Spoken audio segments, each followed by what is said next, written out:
ओम शांति। 1 अप्रैल 2026 बाबा के महावाक्य। मीठे बच्चे, बाप जो है जैसा है तुम बच्चों में भी नंबरवार पहचानते हैं। अगर सब पहचान लें तो बहुत भीड़ मच जाए। प्रश्न, चारों ओर प्रत्यक्षता का आवाज कब फैलेगा? उत्तर, जब मनुष्यों को पता पड़ेगा कि स्वयं भगवान इस पुरानी दुनिया का विनाश करा के नई दुनिया स्थापन करने आए हैं। दूसरा, हम सबकी सद्गति करने वाला बाप हमें भक्ति का फल देने आया है। यह निश्चय हो तो प्रत्यक्षता हो जाए, चारों ओर हलचल मच जाए। गीत जो पिया के साथ है। ओम शांति।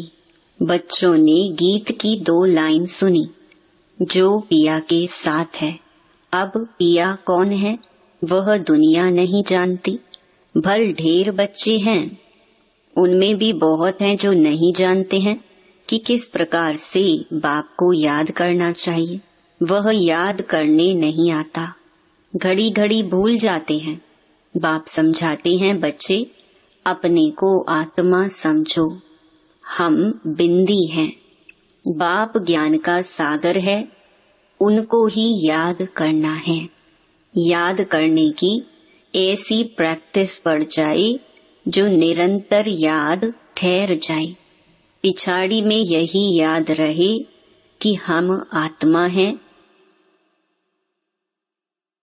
शरीर तो है, परंतु यह ज्ञान बुद्धि में रखना है कि हम आत्मा हैं। बाप का डायरेक्शन मिला हुआ है। मैं जो हूँ उस रूप में कोई विरला याद करते हैं। देह अभिमान में बच्चे बहुत आ जाते हैं। बाप ने समझाया है, कोई को भी जब तक बाप का परिचय नहीं दिया है तब तक कुछ भी समझ नहीं सकेंगे। पहले तो उन्हों को यह मालूम पड़े कि वह निराकार हमारा बाप गीता का भगवान है। वही सर्व का सद्गति दाता है। वह इस समय सद्गति करने का पार्ट बजा रहे हैं। इस पॉइंट में निश्चय बुद्धि हो जाए तो फिर जो भी इतने साधु संत आदि हैं सब 1 सेकंड में आ जाएं। भारत में बड़ा हंगामा मच जाए। अभी मालूम पड़ जाए कि यह दुनिया विनाश होने वाली है। इस बात का निश्चय हो जाए तो बंबई से लेकर आबू तक क्यू लग जाए। लेकिन इतना जल्दी कोई को निश्चय नहीं हो सकता। तुम जानते हो विनाश होना है। यह सब घोर निद्रा में सोए ही रहने हैं। फिर अंत समय तुम्हारा प्रभाव निकलेगा। मासी का घर नहीं है जो इस बात में निश्चय हो जाए कि गीता का भगवान परम पिता परमात्मा शिव है। यह प्रसिद्ध हो जाए तो सारे भारत में आवाज हो जाए। अभी तो तुम एक को समझाएंगे तो दूसरा कहेगा तुमको जादू लग गया है। यह झाड़ बहुत धीरे धीरे बढ़ना है। अभी थोड़ा टाइम है, फिर भी पुरुषार्थ करने में हर्जा नहीं है। तुम बड़े बड़े लोगों को समझाते हो, परंतु वे कुछ भी समझते थोड़े ही हैं। बच्चों में भी कई इस नॉलेज को समझते नहीं हैं। बाप की याद नहीं तो वह अवस्था नहीं। बाप जानते हैं निश्चय किसको कहा जाता है। अभी तो कोई 1-2% भी मुश्किल बाप को याद करते हैं। भल यहाँ बैठे हैं, बाप के साथ वह लव नहीं रहता। इसमें लव चाहिए, तकदीर चाहिए। बाप से लव हो तो समझे। हमको कदम कदम श्रीमत पर चलना है। हम विश्व के मालिक बनते हैं। आधा कल्प का देह अभिमान बैठा हुआ है, सो अब देही अभिमानी बनने में बड़ी मेहनत लगती है। अपने को आत्मा समझ मोस्ट बिलवेड बाप को याद करना मासी का घर नहीं है। उनके चेहरे में ही रौनक आ जाए। कन्या शादी करती है, जेवर आदि पहनती है तो चेहरे में एकदम खुशी आ जाती है। परंतु यहाँ तो साजन को याद ही नहीं करते तो वह शक्ल मुरझाई हुई रहती है। बात मत पूछो। कन्या शादी करती है तो चेहरा खुशनुमा हो जाता है। कोई की तो शादी के बाद भी शक्ल मुर्दे जैसी रहती है। किस्म किस्म के होते हैं। कोई तो दूसरे घर में जाकर मूंज पड़ती है। तो यहाँ भी ऐसे है। बाप को याद करने की मेहनत है। यह गायन अंत का है कि अति इंद्रिय सुख गोपी वल्लभ के गोप गोपियों से पूछो। अपने को गोप गोपी समझना और निरंतर बाप को याद करना, वह अवस्था होनी है। बाप का परिचय सबको देना है। बाप आया हुआ है, वो वर्षा दे रही है, इसमें सारी नॉलेज आ जाती है। लक्ष्मी नारायण ने जब 84 जन्म पूरे किए तब बाप ने अंत में आकर उन्हों को राजयोग सिखाकर राजाई दी। लक्ष्मी नारायण का यह चित्र है नंबर 1। तुम जानते हो उन्होंने आगे जन्म में ऐसे कर्म किए हैं, वह कर्म अब बाप सिखला रही हैं। कहते हैं मन मना भव, पवित्र रहो, कोई भी पाप मत करो, क्योंकि तुम अभी स्वर्ग के मालिक पुण्य आत्मा बनते हो। आधा कल्प माया रावण पाप कराती आई है। अब अपने से पूछना है, हमसे कोई पाप तो नहीं होता है। पुण्य का काम करते रहते हैं, अंधों की लाठी बने हैं। बाप कहते हैं मन मना भव। यह भी पूछना होता है कि मन मना भव किसने कहा? वह कहेंगे श्री कृष्ण ने कहा। तुम मानते हो परम पिता परमात्मा शिव ने कहा। रात दिन का फर्क है। शिव जयंती के साथ है गीता जयंती, गीता जयंती के साथ श्री कृष्ण जयंती। तुम जानते हो हम भविष्य में प्रिंस बनेंगे। बेगर टू प्रिंस बनना है। यह एम ऑब्जेक्ट ही राजयोग की है। तुम सिद्ध कर बताओ कि गीता का भगवान श्री कृष्ण नहीं था, वह तो निराकार था। तो सर्वव्यापी का ज्ञान उड़ जाए। सर्व का सद्गति दाता पतित पावन बाप है। कहते भी हैं कि वह लिबरेटर है, फिर सर्वव्यापी कह देते। जो कुछ बोलते हैं समझते नहीं हैं। धर्म के बारे में जो आता है बोल देते हैं। मुख्य धर्म है 3। देवी देवता धर्म तो आधा कल्प चलता है। तुम जानते हो बाप ब्राह्मण देवता क्षत्रिय धर्म स्थापन करते हैं।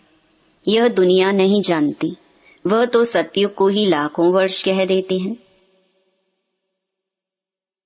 आदि सनातन देवी देवता धर्म है सबसे ऊंचा, परंतु यह अपने धर्म को भूल इररिलीजियस बन पड़े हैं। क्रिश्चियन लोग अपने धर्म को नहीं छोड़ते। वह जानते हैं क्राइस्ट ने हमारा धर्म स्थापन किया था। इस्लामी, बौद्धि, फिर क्रिश्चियन, यह है मुख्य धर्म। बाकी तो छोटे छोटे बहुत हैं। कहाँ से वृद्धि हुई यह कोई नहीं जानता। मोहम्मद को अभी थोड़ा समय हुआ है। इस्लामी पुरानी है, क्रिश्चियन भी मशहूर है। बाकी तो कितने ढेर हैं। सबका अपना अपना धर्म है। अपना भिन्न भिन्न धर्म, भिन्न भिन्न नाम है तो मूंझ गए हैं। यह नहीं जानते कि मुख्य धर्म शास्त्र ही 4 हैं। इसमें डेइटिज्म, ब्राह्मणिज्म भी आ जाते हैं। ब्राह्मण सो देवता, देवता सो क्षत्रिय। यह किसको पता नहीं। गाते हैं ब्राह्मण देवताय नमः। परम पिता ने ब्राह्मण देवता क्षत्रिय धर्म की स्थापना की। अक्षर हैं परंतु पढ़ते ऐसे हैं जैसे तोते। यह है कांटों का जंगल। भारत गार्डन ऑफ फ्लावर था, यह भी मानते हैं, परंतु वह कब, कैसे, किसने बनाया परमात्मा क्या चीज है यह कोई नहीं जानते। तो ऑर्फन हो गए ना, इसीलिए यह लड़ाई झगड़े आदि हैं। सिर्फ भक्ति में खुश होते रहते हैं। अब बाप आए हैं सोजरा करने, सेकंड में जीवन मुक्त बना देते हैं। ज्ञान अंजन सतगुरु दिया, अज्ञान अंधेर विनाश। अभी तुम जानते हो हम सोजरे में हैं। बाप ने तीसरा नेत्र दिया है। भल देवताओं को तीसरा नेत्र दिखाते हैं, परंतु अर्थ नहीं जानते। वास्तव में तीसरा नेत्र तुमको है, उन्होंने फिर दे दिया है देवताओं को। गीता में ब्राह्मणों की कोई बात नहीं, उसमें तो फिर कौरव पांडवों आदि की लड़ाई, घोड़े गाड़ी आदि लिख दी हैं। कुछ भी समझते नहीं। तुम समझाएंगे तो कहेंगे तुम शास्त्रों आदि को नहीं मानते। तुम कह सकते हो हम शास्त्रों को मानते क्यों नहीं हैं? जानते हैं, यह सब भक्ति मार्ग की सामग्री है। गाया हुआ है ज्ञान और भक्ति। जब रावण राज्य होता है तब भक्ति शुरू होती है। भारतवासी वाम मार्ग में जाकर धर्म भ्रष्ट और कर्म भ्रष्ट बन जाते हैं। इसीलिए अब हिंदू कहला दिया है। पतित बन गए हैं। पतित किसने बनाया? रावण ने। रावण को जलाते भी हैं। समझते हैं यह परंपरा से चला आता है, परंतु सतयुग में तो रावण राज्य ही नहीं था। कुछ भी समझते नहीं। माया बिल्कुल ही पत्थर बुद्धि बना देती है। पत्थर से पारस बाप ही बनाते हैं। जब आयरन एज में आए तब तो आकर गोल्डन एज स्थापन करी। बाप समझाते हैं, फिर भी बड़ा मुश्किल किसकी बुद्धि में बैठता है। तुम कुमारियों की अब सगाई होती है, तुमको पटरानी बनाते हैं। तुमको भगाया अर्थात तुम आत्माओं को कहते हैं तुम मेरे थे, फिर तुम मुझे भूल गए हो। देह अभिमानी बन माया के बन गए हो। बाकी भगाने आदि की तो बात नहीं है। मामेकम याद करो, याद की ही मेहनत है। बहुत देह अभिमान में आकर विकर्म करते हैं। बाप जानते हैं यह आत्मा मुझे याद ही नहीं करती है। देह अभिमान में आकर बहुत पाप करते हैं तो पाप का घड़ा 100 गुना भर जाता है। औरों को रास्ता बताने के बदले खुद ही भूल जाते हैं और ही जास्ती दुर्गति को पा लेते हैं। बड़ी ऊंची मंजिल है। चढ़े तो चाखे वैकुंठ रस, गिरे तो चकना चूर। यह राजाई स्थापन हो रही है। इसमें फर्क देखो कितना पड़ जाता है। कोई तो पढ़कर आसमान में चढ़ जाते हैं, कोई पट में पड़ जाते हैं। बुद्धि डल होती है तो पढ़ नहीं सकते हैं। कोई कोई कहते हैं बाबा हम किसको समझा नहीं सकते हैं। कहता हूँ अच्छा सिर्फ अपने को आत्मा समझो। मुझ बाप को याद करो तो मैं तुमको सुख दूंगा। परंतु याद ही नहीं करते हैं। याद करें तो औरों को याद दिलाते रहें। बाप को याद करें तो पाप नष्ट हो जाएं। उनकी याद बिगर तुम सुखधाम में जा नहीं सकते हो। 21 जन्मों का वर्षा निराकार बाप से मिल सकता है। बाकी तो सब अल्पकाल का सुख देने वाले हैं। कोई को रिद्धि सिद्धि से बच्चा मिल गया व आशीर्वाद से लॉटरी मिल गई तो बस विश्वास बैठ जाता है। कोई को 2-4 करोड़ फायदा हो जाएगा, बस बहुत महिमा करेंगे। परंतु वह तो है अल्पकाल के लिए। 21 जन्मों के लिए हेल्थ वेल्थ तो मिल नहीं सकती है ना। परंतु मनुष्य नहीं जानते हैं, दोष भी नहीं दे सकते हैं। अल्पकाल के सुख में ही खुश हो जाते हैं। बाप तुम बच्चों को राजयोग सिखलाकर स्वर्ग की बादशाही देते हैं। कितना सहज है। कोई तो बिल्कुल समझा नहीं सकते, कोई समझते भी हैं परंतु योग पूरा ना होने के कारण कोई को तीर नहीं लगता है। देह अभिमान में आने से कुछ ना कुछ पाप होते रहते हैं। योग ही मुख्य है। तुम योग बल से विश्व के मालिक बनते हो। प्राचीन योग भगवान ने सिखाया था, ना कि श्री कृष्ण ने। याद की यात्रा बड़ी अच्छी है। तुम ड्रामा देखकर आओ तो बुद्धि में सारा सामने आ जाएगा। कोई को बताने में टाइम लगेगा। यह भी ऐसे है, बीज और झाड़। यह चक्कर बड़ा क्लियर है। शांति धाम, सुख धाम, दुख धाम सेकंड का काम है ना, परंतु याद भी रहे ना। मुख्य बात है बाप का परिचय।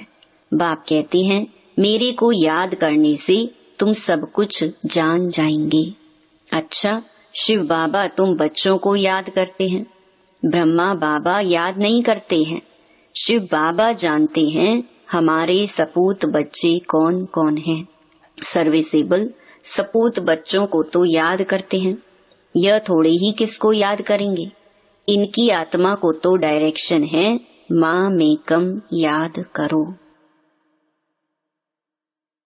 अच्छा, मीठे मीठे सिकिलधे बच्चों प्रति माता पिता बाप दादा का याद प्यार और गुड मॉर्निंग। रूहानी बाप की रूहानी बच्चों को नमस्ते। धारणा के लिए मुख्य सार। पहला, तकदीरवान बनने के लिए एक बाप से सच्चा सच्चा लव रखना है। लव रखना माना कदम कदम एक की ही श्रीमत पर चलते रहना। दूसरा, रोज पुण्य का काम अवश्य करना है। सबसे बड़ा पुण्य है सबको बाप का परिचय देना, बाप को याद करना और सबको बाप की याद दिलाना। वरदान, अपनी दृष्टि और वृत्ति के परिवर्तन द्वारा सृष्टि को बदलने वाले साक्षात्कार मूर्त भव। अपनी वृत्ति के परिवर्तन से दृष्टि को दिव्य बनाओ, तो दृष्टि द्वारा अनेक आत्माएं अपने यथार्थ रूप, यथार्थ घर तथा यथार्थ राजधानी देखेंगी। ऐसा यथार्थ साक्षात्कार कराने के लिए वृत्ति में जरा भी देह अभिमान की चंचलता ना हो, तो वृत्ति के सुधार से दिव्य दृष्टि बनाओ, तब यह सृष्टि परिवर्तन होगी। देखने वाले अनुभव करेंगे कि यह नैन नहीं, लेकिन यह एक जादू की डिबियां हैं। यह नैन साक्षात्कार के साधन बन जाएंगे। स्लोगन, सेवा के उमंग उत्साह के साथ बेहद की वैराग्य वृत्ति ही सफलता का आधार है। ये अव्यक्त इशारे महान बनने के लिए मधुरता और नम्रता का गुण धारण करो। मधुरता के गुण को धारण करने वाला यहाँ भी महान बनता है और वहाँ भी मर्तबा पाता है। मधुरता वालों को सभी महान रूप से देखते हैं, तो यह मधुरता का विशेष गुण हर बच्चे में होना चाहिए। मधुरता की मधु जिनके साथ है, उन्हें हर कार्य में सफलता ही सफलता है।